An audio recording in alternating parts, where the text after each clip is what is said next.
अस्सलामुअलैकुम वरहमतुल्लाहि वबरकातुहू। Dear students, इस वीडियो लेक्चर में हम राइटिंग प्रोसेस पर बात करेंगे। राइटिंग एक इम्पोर्टेंट स्किल है और राइटिंग की स्किल डेवलप करने के लिए स्टूडेंट्स को काफ़ी ज़्यादा मेहनत करनी पड़ती है।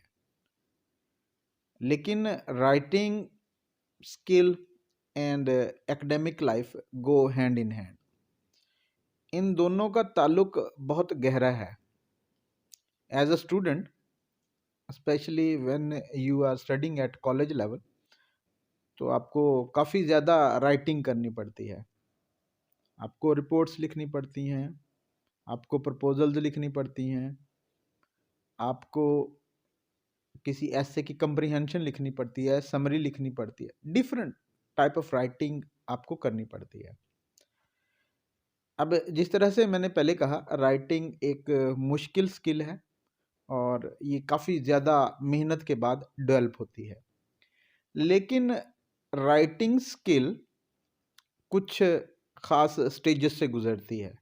यानी एक प्रोसेस है, अगर उस प्रोसेस को हम समझ लें और फिर उस प्रोसेस को हम फॉलो करें, hopefully with the passage of time हम अच्छे राइटर बन जाएं। हम अच्छी रिपोर्ट्स लिख सकें, हम अच्छे एसेज लिख सकें, हम अच्छी प्रपोजल्स लिख सकें, हम अच्छे मेमोज लिख सकें, हम अच्छी प्रेस रिलीजेस लिख सकें, whatever our needs in our practical life, तो हम कर सकते हैं। लेकिन इस प्रोसेस को समझना बहुत ज़्यादा लाजमी है। तो पूरे राइटिंग प्रोसेस को आप 4 स्टेजेस में डिवाइड कर सकते हैं। फर्स्ट ऑफ ऑल, जो स्टेज आती है उसको आप प्री राइटिंग स्टेज या इन्वेंशन स्टेज कहते हैं। सेकंड स्टेज आपकी अरेंजमेंट स्टेज होती है एंड थर्ड स्टेज आपकी ड्राफ्टिंग एंड रिवाइजिंग की स्टेज होती है। और फोर्थ एंड फाइनल स्टेज अगर हम देखें तो उसमें आपकी एडिटिंग एंड प्रूफ रीडिंग आ जाती है। अब फर्स्ट स्टेज में आप क्या करते हैं, जिसको हम प्री राइटिंग बोलते हैं या इन्वेंशन स्टेज बोलते हैं। जिस तरह से नाम से ही जाहिर है कि ये वो स्टेज है जब हम राइटिंग शुरू करते हैं उससे पहले आती है। क्या करते हैं, आप डिसाइड करते हैं कि आप कौन से टॉपिक पे लिखने जा रहे हैं और उस टॉपिक पे इंफॉर्मेशन इकट्ठी करने के लिए आप नेसेसरी रिसर्च करते हैं। तो इस स्टेज को हम इन्वेंशन स्टेज बोलते हैं या प्री राइटिंग स्टेज बोलते हैं। अच्छा, इसके बाद जब आपके पास नेसेसरी इंफॉर्मेशन आ गई और आपने डिसाइड कर लिया कि आप क्या लिखने जा रहे हैं, तो सेकंड स्टेज में आप एक आउटलाइन ड्रा करते हैं और या एक लिस्ट बनाते हैं।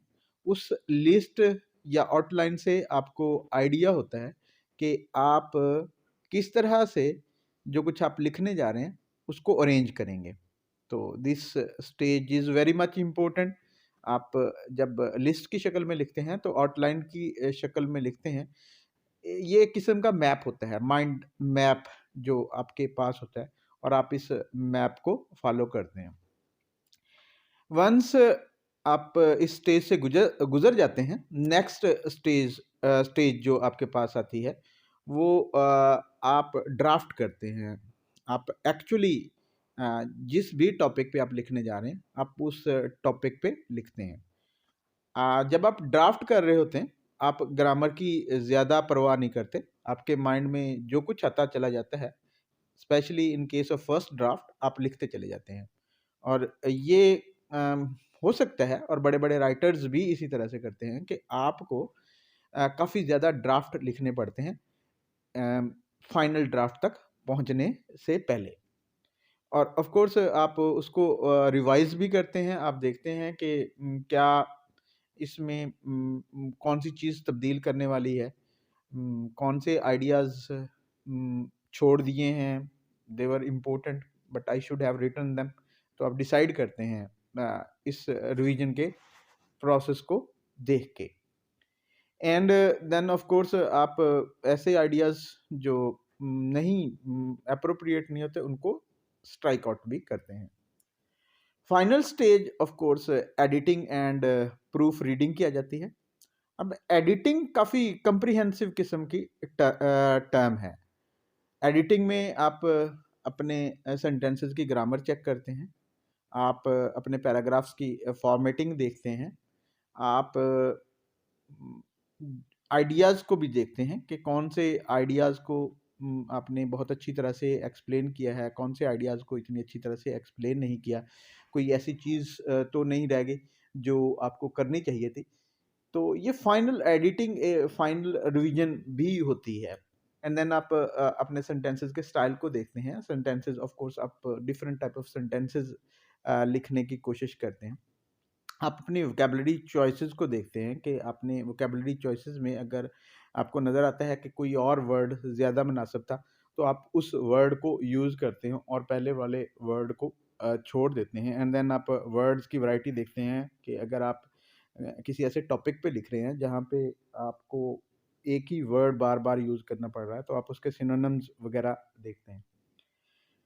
आप प्रूफ रीड करते हैं, स्पेलिंग्स वगैरह चेक करते हैं, आप टाइपिंग के मुख्तलिफ पहलू हैं उनको देखते हैं, आप फॉर्मेटिंग देखते हैं। ये सब कुछ आप फाइनली करते हैं और उसके बाद आप अपना फाइनल ड्राफ्ट लिखते हैं और उस फाइनल ड्राफ्ट को आप अपने टीचर को या अपने इंस्ट्रक्टर को देते हैं और फिर उस अगर आप ये इन सारी स्टेजेस से गुजरते हैं तो आप की राइटिंग फ्लॉलेस होती है। अगर फ्लॉलेस नहीं होती तो वो एक्सीलेंट राइटिंग होती है और वो आपको मैक्सिमम स्कोर्स देती है। तो स्टूडेंट्स ये राइटिंग एक प्रोसेस है। सम अप करते हैं हम इस सारी डिस्कशन को कि राइटिंग इज अ प्रोसेस और इस प्रोसेस में there are 4 clear cut stages जिनका स्टूडेंट्स को पता होना चाहिए। First of all pre writing stage आती है या आप इसे इन्वेंशन स्टेज भी कहते हैं।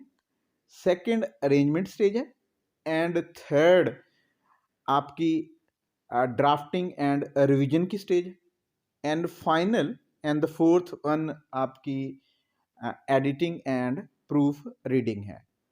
We will be talking about this kind of things in these in this series of lectures because these things are very much important when you are learning how to write and writing मैंने पहले भी आपसे कहा है कि आपकी academic life का part and parcel है, essential ingredient of your life.